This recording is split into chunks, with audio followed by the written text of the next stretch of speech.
একটা নজির নেন। দুই, জেনে থাকবেন নবীর আগমনে খুশি হয়ে আল্লাহ কি করেছিল এই মাসে। দুই, জেনে থাকবেন আপনারা যে আল্লাহ পাক হাউজে কৌসার বানিয়েছেন। হাউজে মোহব্বতের দাবি, ঘরের ছেলে তো একটু কথা বলেন। হাউজে কৌসার সেটি কি? এই আমি বললাম আপনি বললেন হাউজে কৌসার সেটি কি? পানি, একটা পানির কূপ বলা হয়েছে। যে পানি ব্যতীত ময়দানে মাহশারে আর কোনো পানি থাকবে না, একটাই পানি, হাউজে কৌসারের পানি। সুবহানাল্লাহ। আল্লাহ যদি রাজি হয় ময়দানে মাহশারে এক ফোঁটা পানি যদি আল্লাহ আপনার তকদিরে মিলিয়ে দেয়, ওই হাউজে কৌসারের পানি, বলা হয়েছে ওই বান্দার কোনোদিন পানির পিপাসা আর হবে না। ওটাই হাউজে কৌসার বানিয়েছেন আল্লাহ পরকালের জন্য। ঠিক আছে, বুঝলেন? হাউজে কৌসার বানিয়েছেন আল্লাহ, এর মালিক নিজেই। কিন্তু হাউজে কৌসার বানানোর পরে আল্লাহ পাক নিজের দখলে রাখেননি, জিম্মায় রাখেননি, রেজিস্ট্রি করে দিয়েছেন, লিখে দিয়েছেন আমার আপনার নবী পাকের নামে। আওয়াজটা খুব স্লো হয়ে গেল না? কত দামি কথা, এটা আপনি ভাবেননি। হ্যাঁ, বানিয়েছেন আল্লাহ, হাউজে কৌসারের মালিক মহান আল্লাহ নিজেই। কিন্তু আমি শোনাচ্ছি, বানানোর পরে দখলে না রেখে আল্লাহ রেজিস্ট্রি করে দিয়েছেন। কি গো ভাই, কোন জিনিস যদি কারোর নামে রেজিস্ট্রি করে দেওয়া হয় তাহলে সে জিনিস তার হয়ে যায় তো, সে জিনিসের মালিক তিনি হন তো। ইস, সুবহানাল্লাহ, কি তাকদীর দেখুন।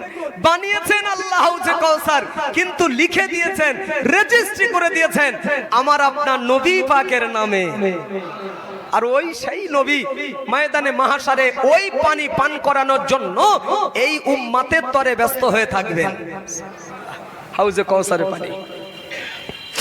মহান আল্লাহ বললেন, ইন্না আ'তাইনাকাল কাউসার ফাসাল্লি লিরাব্বিকা ওয়ানহার ইন্না শানিআকা হুয়াল আবতার। মহান আল্লাহ হাউজে কৌসার বানিয়েছে, তবে দখলে না রেখে আল্লাহ লিখে দিয়েছে আমার আপনার নবী পাকের নামে।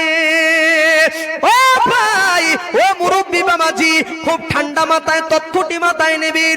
আল্লাহ নবী যেদিন দুনিয়াতে আগমন করেছিলেন, শুনিয়েছি আপনাকে সাত আসমানে সাতটা পিলিয়ার আল্লাহ বানিয়েছিল। ঠিক তার পাশাপাশি নবীর আগমনের তারিখে, জন্মের তারিখে আল্লাহ স্মৃতি হিসাবে হাউজে কৌসারের চতুর্দিকে আল্লাহ ৭০,০০০ বৃক্ষ রোপণ করেছিলেন। ওই যে ৭০,০০০ বৃক্ষ গাছ আল্লাহ লাগিয়েছে, ওই গাছের ফলগুলো এত খুশবুদায়ক, এত সেনদায়ক হবে, আমার নবী পাক বলেছে জান্নাতি বান্দা বান্দি যারা ওই গাছের ফলগুলো নিয়ে তাদের গায়েতে আতর খুশবু হিসাবে আল্লাহ ব্যবহার করবে। এটাও যে আল্লাহ করেছিলেন, হাউজে কৌসারের চতুর্দিকে ৭০,০০০ বৃক্ষ গাছ যে আল্লাহ রোপণ করেছিলেন নবীর আগমনে, জন্মের তারিখে স্মৃতি হিসাবে। সুবহানাল্লাহ। আমরা করলে ভুল হবে কেন? কোন কারণে ভাই আমরা নাজায়েজ কাজ করতে বসেনি, বেদাত কাজ করতে আমরা বসিনি? এই জন্য বেদাত কিংবা নাজায়েজ বলে, শোনেন, এই জন্য তারা বলে। আর আমি যাদেরকে কেন্দ্র করে বলছি ভাই, রাগ করার তো কোনো জায়গা নেই, মনে ব্যথা নেওয়ার নিয়েতে বলিনি। জি, এক শ্রেণী দলমতের মানুষ যারা আহলে হাদিস, আহলে হাদিস আমার নবী পাকের শানে এই গুস্তাগিগুলো করে। জি, বলে নবীর জামানায় এরকম নবী দিবস হয়নি, সাহাবীরা করেনি, এজন্য 23 সালে এসে বেলেগাছির মাটিতে, বেলেগাছির জমিনে আল্লাহর ঘরের ভিতরে নবীর শানে মাহফিল দিয়েছি, নবী দিবস পালন করেছি, এই জন্য বেদাত। যেটি নবীর জামানায় হয়নি, সাহাবীরা করেনি, আমরা করছি, এই জন্য বেদাত। শোনেন, এটা যদি তাদের বক্তব্য হয়, আমি বলছি আপনাকে কিতাবের নাম বলে বলবো, আমি প্রমাণ দিতে পারি নবীর হায়াতে বেঁচে থাকা অবস্থায় সাহাবীরা নবী দিবস পালন করেছেন এবং ওই নবী দিবসের মাহফিলে সশরীরে আল্লাহ নবী হাজির দিয়েছেন। কে বললো আপনাকে? কে বললো আপনাকে নবীর জামানায় নবী দিবস হয়নি, সাহাবীরা করেনি? কে বললো? খুলে দেখে নেন কিতাবের নাম, এবারে বলছি, নোট হচ্ছে কিন্তু এখানে। হ্যাঁ, সুবুলুল হুদা ফি মাউলিদিল মুস্তাফা, চোখ যদি আল্লাহ দিয়ে থাকে খুলে দেখে নেবেন ওই কিতাবে নবী দিবস করা বেদাত, নাজায়েজ নাকি ফজিলাতের কাজ, কিছু দলিল ভিত্তিক, রেফারেন্স ভিত্তিক কিছু কথা সেখানে পাবেন। তো সেই কিতাবে এসেছে নবী পাক সাল্লাল্লাহু আলাইহি ওয়াসাল্লাম, তার একজন সাহাবী, বিখ্যাত সাহাবী বলা হয়েছে হযরত আব্দুল্লাহ ইবনে আব্বাস রাদিয়াল্লাহু আনহু, নবী পাকের জবরদস্ত একজন সাহাবী। উনি প্রতি বছরে ধ্যান দিন, প্রত্যেক বছরে নবীর আগমনের তারিখ 12 রবিউল আউয়াল তারিখে উনি ওনার বাড়িতে নবী দিবস পালন করতেন। হ্যাঁ, প্রতি বছরে। কেন? নবী পাকের আগমনের তারিখ তো নবী পাকের মানে কিছু সাহাবীরা তানার বাড়িতে আসতেন এবং বাড়ির পরিবারবর্গ ব্যক্তিদেরকে একটা জায়গায় বসাতেন, বসে ওই নবীর জন্মের তারিখে নবী পাকের জন্ম বৃত্তান্তর কথা, ফায়দায়েশ কথাবার্তা আব্দুল্লাহ ইবনে আব্বাস তার বাড়িতে আলোচনা করতেন নবী দিবস কায়েম করে 12 রবিউল আউয়াল তারিখে, শুধু বরকত হাসিল করার নিয়তে, ফজিলাত পাওয়ার আশায় নবীর আগমনের তারিখ শুধু বরকত হাসিল করার জন্য আলোচনা করতেন। আমার নবী টুকটুক টুকটুক করে আব্দুল্লাহ ইবনে আব্বাস হুজুরের বাড়ির পাশ দিয়ে যাচ্ছিলেন। আমি ওই কিতাবে লেখা আছে বলেছি, বাড়ির পাশ দিয়ে যাচ্ছিলেন, নবী নজর পড়ে গেল আব্দুল্লাহ ইবনে আব্বাস হুজুরের বাড়িতে যে একটা যেন আলোচনার মজলিস। নবী পাক সশরীরে আব্দুল্লাহ ইবনে আব্বাস হুজুরের বাড়িতে গিয়ে হাজির। আব্দুল্লাহ ইবনে আব্বাস নবী পাকের সাহাবী, নবীকে সশরীরে হাজির দেখে এত খুশি, আরে নবীর যা শানে, যার উদ্দেশ্যে, যাকেই লক্ষ্য করে আমার বাড়িতে নবী দিবসের মজলিস তৈরি করেছি, আলোচনার টেবিল তৈরি করেছি, সেই নবীকে তো আমি দাওয়াত দিইনি। বিনা দাওয়াতেই যদি নবী আমার বাড়িতে হাজির হন, এটা তাকদীর তো, বাবা এটা বলো, এটা নসিব তো। আব্দুল্লাহ ইবনে আব্বাস খুব খুশি, নবীকে সসম্মানে বসতে দিয়েছেন। আব্দুল্লাহ ইবনে আব্বাস কে বললো নবী দিবস হয়নি নবীর জামানায়? আমি তো বলছি হায়াতে বেঁচে থাকা অবস্থায় নবী দিবস সাহাবীরা করেছেন, সশরীর নবী হাজির দিয়েছেন, এবং হাজির দিয়ে কি বলেছে শোনেন, শুনবেন তো নাকি? হাসান ভাই শুনবে না? হ্যাঁ, শুনে নেব। আব্দুল্লাহ ইবনে আব্বাস নবীকে বসতে দিয়েছেন, নবী বসলেন, বিষয়টা শুনলেন, জানলেন যে আলোচনার মজলিস কেন। তো আব্দুল্লাহ ইবনে আব্বাস নবী সাহাবী বললেন, হুজুর আপনার আগমনের তারিখ, জন্মের তারিখ মনে করে একটু বরকত হাসিল করার জন্য, ফজিলাত পাওয়ার আশায় কিছু মানুষকে একটা জায়গা বসিয়ে আপনার জন্ম বৃত্তান্তর কথা, ফায়দায়েশ কথাবার্তা একটু আমরা আলোচনা করছি, শেখাশেখি করছি। নবী শুনলেন। আল্লাহ নবী বললেন, বাবা, ও বাবা আব্দুল্লাহ ইবনে আব্বাস, আমি রাসূলের পাক আমার স্মরণে তুমি তোমার বাড়িতে তুমি যে আলোচনার মজলিস তৈরি করেছো, বাবা, ও বাবা আব্দুল্লাহ ইবনে আব্বাস, আমি রাসূলের পাক এই মজলিসে হাজির দিয়ে আমি নবী পাক বলে যাচ্ছি, যত ব্যক্তি এই মজলিসে বসে গিয়েছে, হাজির দিয়েছে, আমি নবী পাক বলছি, হারামাত লাকুম শাফাআতি, কিয়ামতের দিন এদের সকলের জন্য আমি নবী আমার সুপারিশ করা ওয়াজিব হয়ে গেল। যে কাজটা করেছেন সাহাবীরা, নবী সেই জায়গায় গিয়ে সমর্থন দিয়েছেন। খুশি না হলে কথা নবী বলতেন না যে যত ব্যক্তি হাজির ময়দানে মাহশারে আমার তরফ থেকে সুপারিশ করা ওয়াজিব হয়ে গেল, এ কথা খুশির বিনিময়ে আসে। তাহলে যে কাজ করলে নবী খুশি হন, নবী খুশি হলে আল্লাহ খুশি হন, তাহলে সেই কাজ করা কি বেদাত, নাজায়েজ, নাকি এবারে বলবেন ফজিলাতের কাজ? আর সন্দেহ হচ্ছে যদি ফজিলাতের কাজ মনে হয়, ইনশাআল্লাহ আগামীতে আমরা আরো আগে বাড়বো, পিছুপা হবে কেন? আরে নবীর উম্মত হিসাবে, আমি তো প্রায় বলছি, আদৌ বলছি, নবীর উম্মত হিসাবে আল্লাহর কসম, নবীর ঋণ আমরা কোনোদিন শোধ করতে পারবো না। ভাই পারবো? কি করে সম্ভব? নবীর ভালোবেসে আপনি নবী দিবস করেছেন, নবীকে বুকে টেনে নিয়েছেন একটা দিনের মাহফিল দিয়ে নবীর ভালোবাসায়। আপনি যদি জানতেন না ভাই যে নবীর যা ভালোবেসেছেন আপনি, এর তুলনায় নবী আপনাকে কতটা ভালোবাসে বা নবীর বুকে আপনার জায়গা কতটা রয়েছে, এটা যদি আপনি জানতেন, আমি তো বলি, আজও বলছি, হাসতে হাসতে নবীর জন্য আপনি কলিজা কেটে দিতেন। হ্যাঁ, নবীর ঋণ শোধ করবেন আপনি। নবীকে আল্লাহ ডেকে নেবেন, দুনিয়া থেকে আল্লাহ তুলে নেবেন নবীকে। তবে নবীর পাকের হাতে হাত দিয়ে সর্বপ্রথম যিনি ঈমানের কলেমা পড়েছিলেন, পুরুষ ব্যক্তিদের ভিতরে সর্বপ্রথম যিনি মুসলমান হয়েছিলেন, নাম হলো সিদ্দিক আকবর হযরত আবু বকর রাদিয়াল্লাহু আনহু। ওই আবু বকর সিদ্দিক হুজুর আমার নবীকে এতটাই ভালোবাসতেন, কোন কিতাব এসেছে জীবনের চাইতে বেশি ভালোবেসেছেন। আবু বকর সিদ্দিক নবীকে জীবনের চাইতে বেশি ভালোবাসে বলে আল্লাহর সিদ্ধান্ত, আল্লাহর ফয়সালা, নবীকে আল্লাহ দুনিয়া থেকে তুলে নেবেন, ডেকে নেবেন। তবে আবু বকরের সামনে নয়। না, যদি আবু বকরের সামনে নবীর ইন্তেকাল হয়, কোন কিতাব এসেছে আবু বকর সিদ্দিক হয়তো জ্ঞান হারা হয়ে যেতে পারে, জি এমনকি বেহুশ হয়ে বুক ফেটে মারাও যেতে পারে নবীর ইন্তেকাল যদি আবু বকরের সামনে হয়। এর জন্য আবু বকরের ঠিক নবীর ইন্তেকালের আগ মুহূর্তে আবু বকর সিদ্দিকের মনটাকে আল্লাহ সাইড করে দিয়েছেন, চঞ্চল করে দিয়েছেন। না, আবু বকর সিদ্দিক রাদিয়াল্লাহু তাআলা আনহু একদিন আমার নবী পাকের সম্মুখে এসে দাঁড়িয়ে বললেন, ইয়া রাসূলুল্লাহ, হাবিবাল্লাহ, আমি আবু বকর একটু শ্বশুর বাড়ি যাব। কি মানা মানতেন? চাই তো এখনকার ছেলেরা যায় শ্বশুর বাড়ি, বাপ মারও ভালো করে বলে যায় না। না, কি মানা মানতেন সাহাবীরা, শ্বশুর বাড়ি যাবে। তারা ভেবেছেন আমার নবীর অনুমতি লাগবে, প্রয়োজন মনে করতেন। নবী বললেন যাও, কিছু একটা বোঝাচ্ছি আপনাকে, নবীর ঋণ শোধ করবেন তাই না? শুনে নেন, সম্ভব কি সম্ভব নয়। নবী বললেন যাও, তবে আবু বকর লম্বা টাইম নেও না, বেশি সময় নষ্ট করবে না, ফিরে এসো তাড়াতাড়ি। ব্যাস, নবী অনুমতি দিয়েছেন। আবু বকর সিদ্দিক নবীর কাছ থেকে অনুমতি নিয়ে ধ্যান দেবেন, সবে মাত্র শ্বশুর বাড়িতে গিয়ে কদম রেখেছেন, পিছন দিক দিয়ে আওয়াজ আসছে, রাসূলুল্লাহ হায়াতে আর বেঁচে নাই।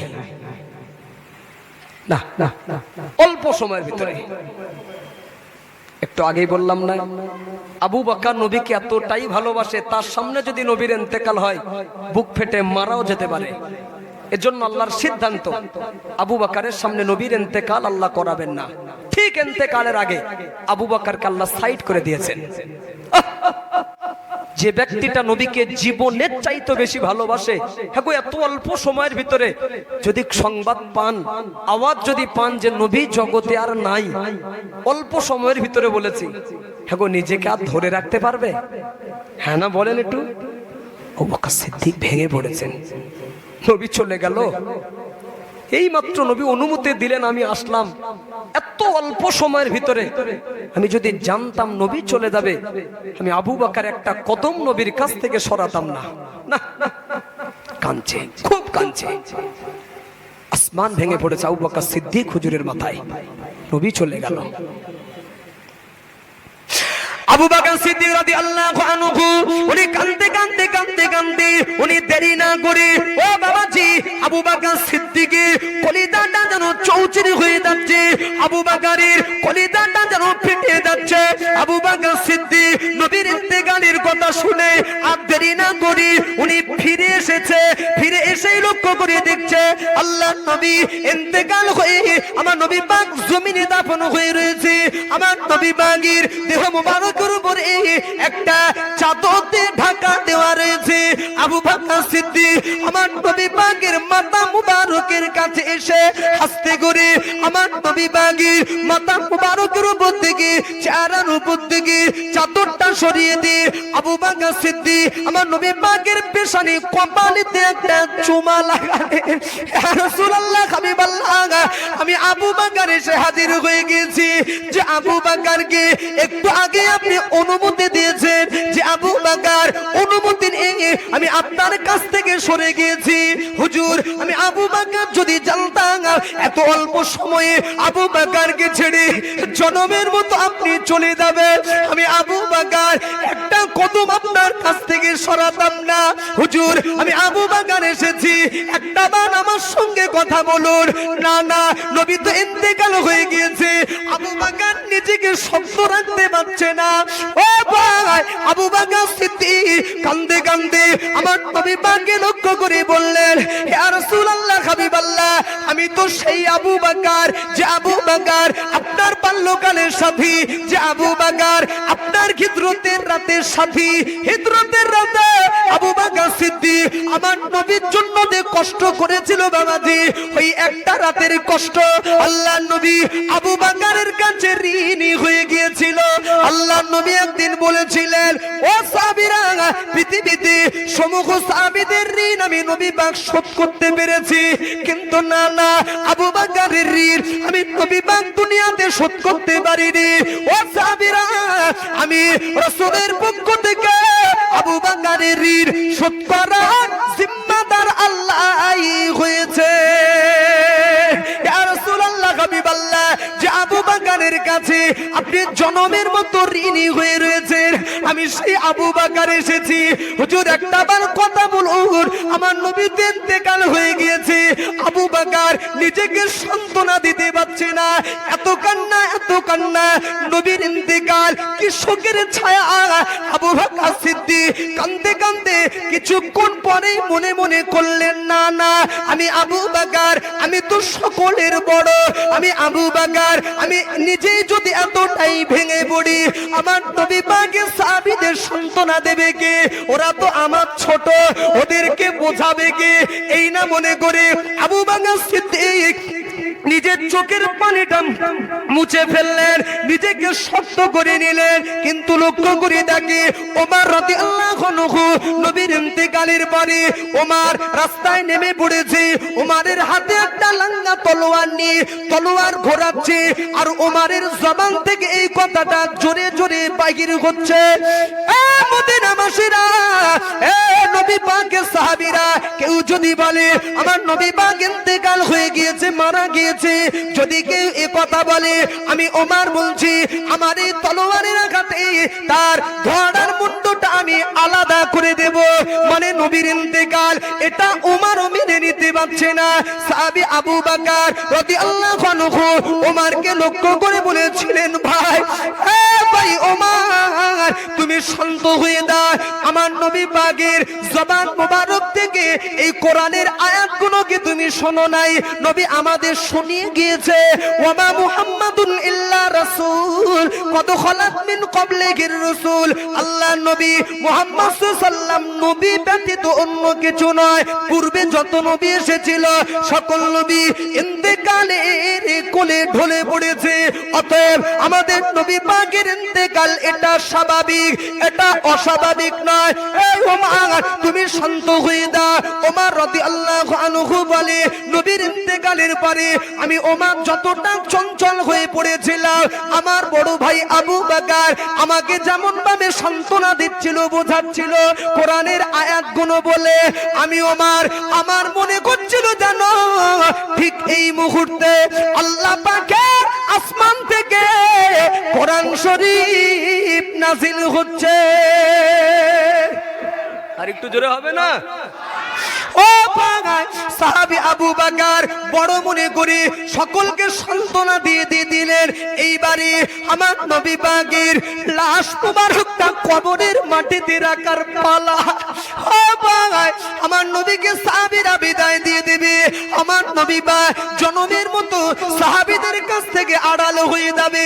আল্লাহর নবীর কবর মুবারকে যিনি নেমে গিয়েছিলেন, মাথার দিকে হযরত আব্দুল্লাহ ইবনে আব্বাস নবী পাকের কবর মুবারকে মাথার দিকে নেমে গিয়েছিলেন।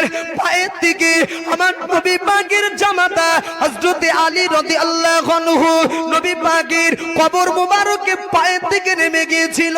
মাঝখানে আরো দুইজন নেমেছিলেন, আবুল কাসেম আর আবুল ফজল। এই চারজন নবীর ইন্তেকালের পরে লাশ মুবারকটা নামাতে চারজন নেমেছিল। ও ভাই, উপরে দাঁড়িয়ে আবু বকর, উপরে দাঁড়িয়ে ওমর, উপরে দাঁড়িয়ে আমার নবী পাকের অন্যান্য সাহাবীরা। এত কান্না এত কান্না। লাশ মুবারকটাকে নিয়ে আমার নবী পাকের লাশ মুবারকটাকে নিয়ে কবরের মাটিতে যেই না নামিয়ে দিলেন, আব্দুল্লাহ ইবনে আব্বাস আমার নবী পাকের মাথা মুবারকটা কবরের ভিতরে বুকের সঙ্গে জড়িয়ে নিয়েছে।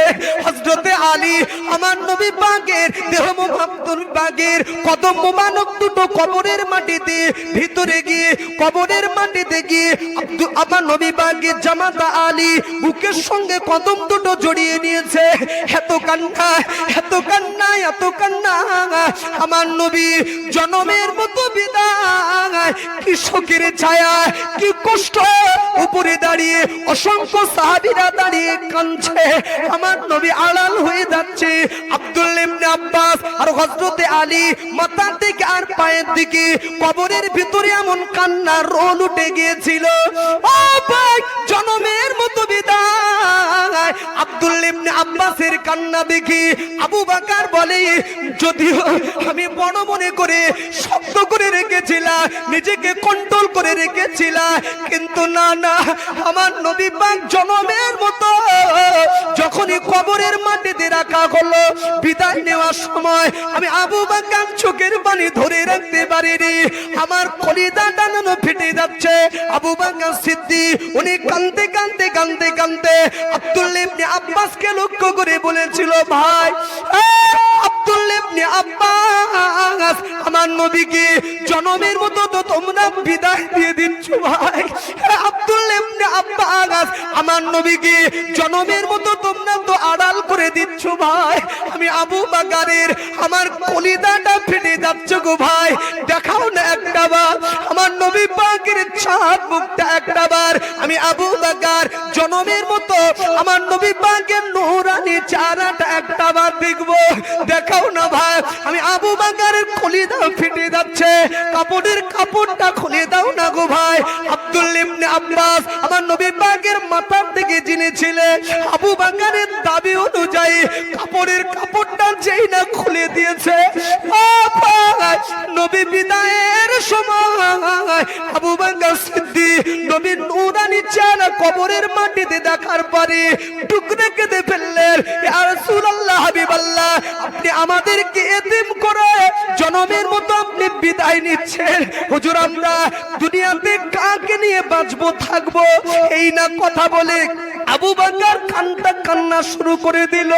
কাঁদতে কাঁদতে আবু বকর সিদ্দিক আব্দুল্লাহ ইবনে আব্বাসকে লক্ষ্য করে বলেছিল, ভাই আব্দুল্লাহ ইবনে আব্বাস, তুমি তো আমার নবীর কবরে মাথার দিকে রয়েছো, দেখতে কি পাচ্ছ না ভাই?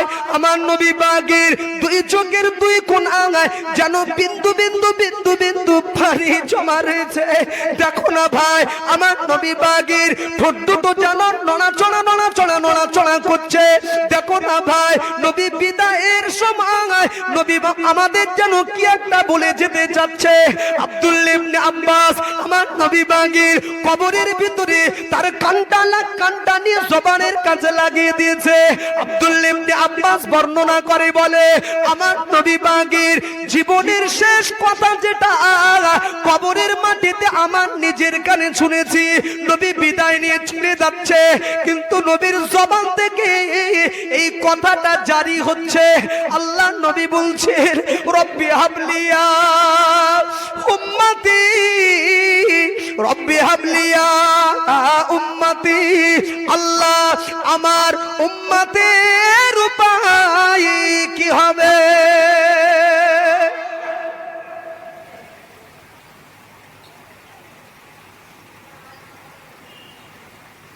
পারবেন বছরে একটা দিন মাহফিল দিয়ে নবীর ঋণ শোধ করবেন? আরে যে নবী কবরের মাটিতে শুয়ে আপনার কথা ভুলে যায়নি, সুবহানাল্লাহ বলবেন না? যে নবীর সামনে আপনারা মাহফিল দিয়েছেন, এসেছেন, বসেছেন নবীকে ভালোবেসে, জি এ ভালোবাসা থাক। আল্লাহ চাইলে ভালোবাসা যদি আল্লাহ কবুল করে, হতে পারে নাজাতের ওসিলা নবীর সুপারিশ আল্লাহ মেলাতে পারে। আমি শুনেছি আপনাকে নবীকে ভুলবেন কি করে, যে নবী কবরের মাটিতে শুয়ে বিদায়ের সময় এই উম্মতের কথা নবী ভুলে যায়নি। সুবহানাল্লাহ।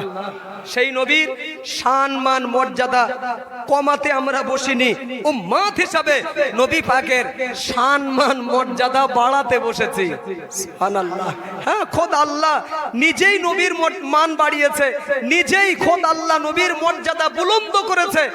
আমরা করি কি করে, কমাতে কিভাবে পারি? বিদায় লগ্নে জি আমি প্রায় বলি, নবীর শান্ত, নবীর মর্যাদা, নবীর মানের কথা বলতে গেলে ঘন্টার পর ঘন্টা কেটে যাবে। যে আব্দুল্লাহ ইবনে আব্বাস, শোনো আমার দিকে ধ্যান দাও ও ভাই, যে আব্দুল্লাহ ইবনে আব্বাস ইন্তেকালের পরে কবরের মাথার দিকে যিনি নেমেছিলেন, ওই আব্দুল্লাহ ইবনে আব্বাস সাহাবী, যেমন একদিকে রাসূলুল্লাহর, অপর দিকে রাসূলুল্লাহর চাচা। একদম সাহাবী যেমন, অপর দিকে রাসূলুল্লাহর চাচা। তো একদিন চাচা আব্বাস রাসূলুল্লাহর সামনে এসে দাঁড়িয়ে বলছে, জানো বাবা, তুমি যখন ছোট ছিলে, বাচ্চা ছিলে, শিশু ছিলে, কোনো এক রাতে তোমার দেখার জন্য আমি তোমার চাচা, আমার অন্তরটা খুব টান ছিল যে তোমার দেখবো চেহারাটা। হ্যাঁ, অন্তর খুব টেনেছিল কোনো একটা রাতে। তুমি তখন বাচ্চা, ছোট, গিয়েছি তোমাকে দেখতে। ওই রাত্রেবেলায় ছুটে গিয়েছি তোমার বাড়িতে। যে রাত্রেবেলায় আমার দেখতে ইচ্ছা হয়েছিল, ওই রাতটা ছিল জ্যোৎস্নার রাত। কিসের রাত? জ্যোৎস্নার রাত। দেখবেন লাইট ছাড়া দেখা যায়, মানে চাঁদের আলো লাইট ছাড়া দেখা যায়, এরকম জ্যোৎস্নার আলো হয় না, রাত হয় না, পরিষ্কার দেখা যায় চাঁদের আলোতে। ওই জ্যোৎস্নার রাত ছিল সেটা। গিয়েছি ওই রাত্রে বেলায় তোমার দেখতে। গিয়ে দেখছি বাবা, তুমি দোলনায় শুয়ে আছো, দোলনায় জেগেও আছো। পাশেই দেখি তোমার মা ঘুমিয়ে, আর কেউ নেই ঘরেতে, আর কেউ নেই। মা ঘুমিয়ে আছে দোলনার পাশে, তুমি ছোটবেলায় দোলনায় জেগে আছো। আমি তোমার চাচা আব্বাস ঘরের আড়ালে দাঁড়িয়ে উকি মেরে জ্যোৎস্নার রাতে চামড়ার চোখে আমি দেখছি ঘরে কেউ নেই, মা ঘুমাচ্ছে। কিন্তু শিশু বেলায় দেখছি তোমার দোলনাটা অটোমেটিক দুলছে। মানানসই হয়নি না? না, মানানসই হয়নি। জোরে বলুন একবার। কেউ নেই বলেছি ঘরের ভিতরে, মা ঘুমিয়ে, ঘরে কেউ নেই। চাচা আব্বাস চামড়ার চোখে আড়াল থেকে দেখছে জ্যোৎস্নার রাতে নবী মুহাম্মদ সাল্লাল্লাহু আলাইহি ওয়াসাল্লামের দোলনাটা অটোমেটিক দুলছে। বাবা, দোলনা দুলছে এটা তো আমি দেখেছি, দোলনা দুলছে, তুমি খেলছো, বাচ্চারা যেমন খেলে তুমিও খেলছো, হাত নাড়াচাড়া করছো, আমি দেখছিলাম। জানো বাবা, খেলা করতে করতে, হাত নাড়াচাড়া করতে করতে, হাতের শাহাদাত আঙুল দুটো যেদিকেই যাচ্ছিল, আমি তোমার চাচা দেখছিলাম আকাশের চাঁদও সেদিকে হেলছিল। আর একটু জোরে বলতে হবে। বাবা, আমার জীবনে খুব ইচ্ছা, খুব আশা। সেদিনের ব্যাপারটা কি, সুযোগ পাইনি, সময় হয়নি এতদিন। আমার ইচ্ছা ছিল যে ব্যাপারটা একটু জানবো তোমার কাছে। তো এতদিন পরে আল্লাহ যখন সুযোগ মিলিয়ে দিয়েছে বাবা, সেদিনের ব্যাপারটা কি একটু আমাকে বলবে? কেউ তো ছিল না, মা ঘুমিয়ে, তুমি দোলনায় জেগে। অটোমেটিক দোলনা দুলছিল কিভাবে বাবা? যদিও দোলনা দোলে, আকাশে শাহাদাত আঙুল যেদিকে যাচ্ছিল, আমি আকাশের দিকে তাকিয়ে দেখছিলাম আকাশের চাঁদও সেদিকে হেলছিল। কি করে সম্ভব বাবা? এই ঘটনা কেন ঘটেছে বাবা? আমার সেখান থেকে অন্তরে একটা যেন দাগ কেটে আছে, তোমার কাছে জানবো, একটু বলবে বাবা সেদিনের ব্যাপারটা কি? বুঝে নাও আগে। নবীকে যখন চাচা জিজ্ঞাসা করছে যে সেদিনের ব্যাপারটা কি জানবো, নবীর বয়স তখন 40 ওভার, 40 নবুয়ত প্রাপ্ত হওয়ার পরে কোরআন নাজিল হয়েছে, নবুয়ত এসেছে 40 বছর বয়সে। ঠিক তারপরেই চাচা আব্বাস নবীর কাছে জানতে চাচ্ছে যে সেদিনের ব্যাপারটা কি। কি গো, নবী যখন দোলনায়, মানে নবীর বয়স কত? 1 বছর, 2 বছর, 3 বছর। ওই সময়ের দোলনায় কি ঘটেছে না ঘটেছে, 40 বছর বয়সের পরে নবীকে জিজ্ঞাসা করা হচ্ছে। তাহলে দোলনায় ঘটে যাওয়া ঘটনা অতদিন পরে আমার নবী বলবেন কি করে? তাই কি আর মনে আছে সে দোলনায় ঘটে গেছে বাচ্চা বেলায়? জিজ্ঞাসা করছে 40 বছর বয়স, মানে যথেষ্ট বয়স হয়েছে নবীর, বলবেন কি করে? বলছে তাই মনে থাকে। ঠিক বলেছেন।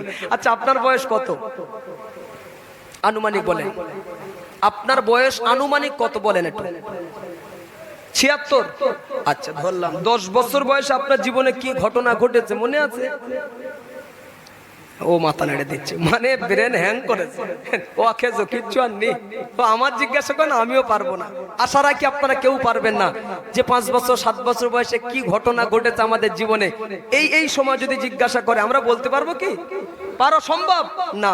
মুরব্বী মাথা নেড়ে দিয়েছেন যে তাই কি আর নবী বলতে পারবে? আচ্ছা, আমরা বলতে পারিনি ঠিকই, আমাদের ব্রেন আর সে ব্রেন নেই। আচ্ছা, আমার নবী পারবেন কি? আপনি বলেন হবে না, মাথা নাড়লেন কেন? এই তো নবীর সঙ্গে এই পার্থক্য আমাদের। আমরা পারিনি, আল্লাহ চাইলে আমার নবী বলবে। সুবহানাল্লাহ। আল্লাহ চাইলে নবীকে আল্লাহ বলাবে। হ্যাঁ,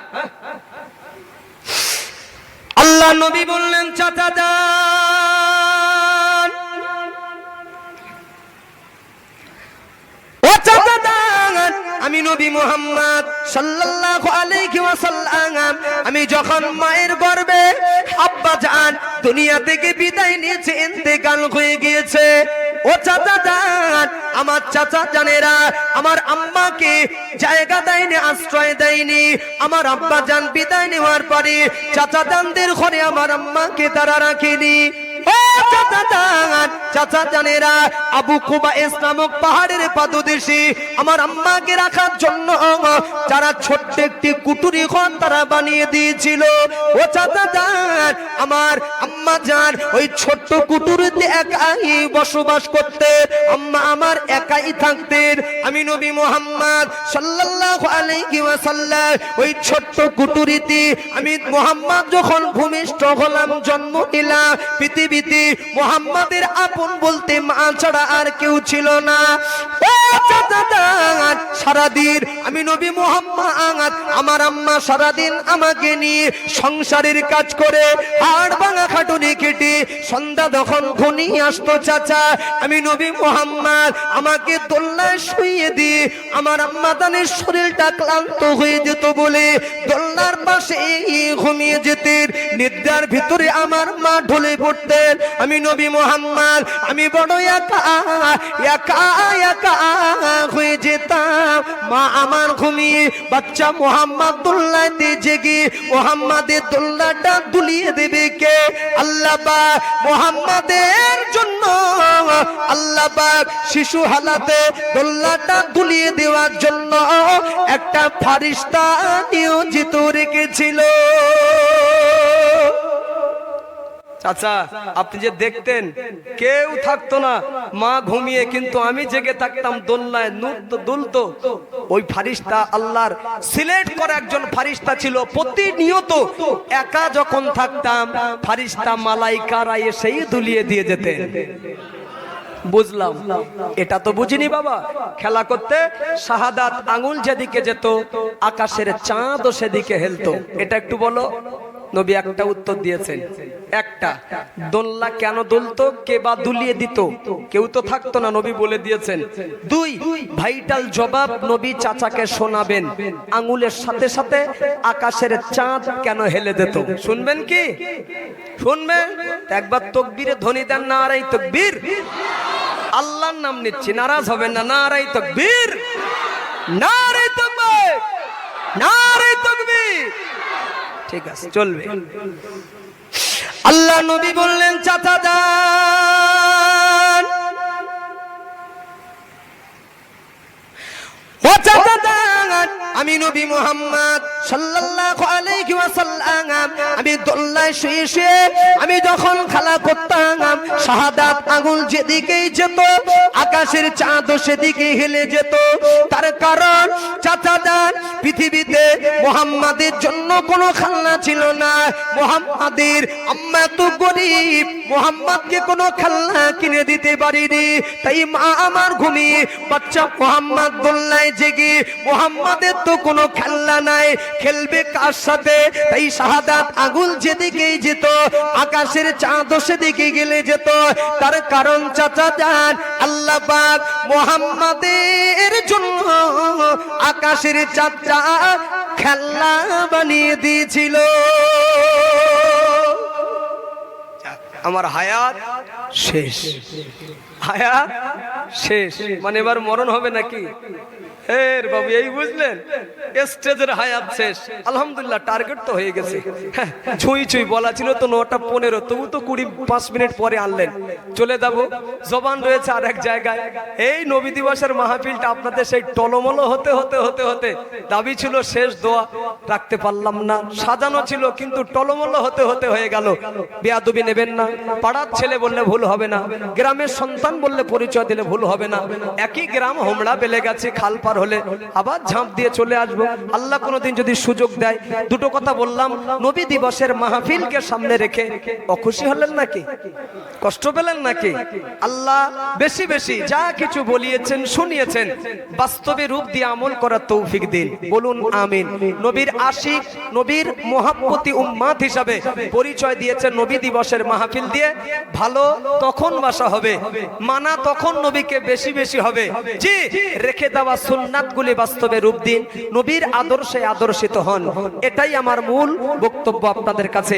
নবী দিবসের মাহফিল, নবী আনা কাজ করেছেন, নবীর আদর্শটুকু যেন আমাদের ভিতরে থাকে। আল্লাহ পাক মৌতের আগ পর্যন্ত রেখে দেওয়া নবীর সুন্নাতগুলো, রেখে দেওয়া নবী পাকের আদর্শগুলো আমাদের জীবনে আঁকড়ে ধরার তৌফিক নসিব করুন, বলুন আমিন, বলুন আমিন।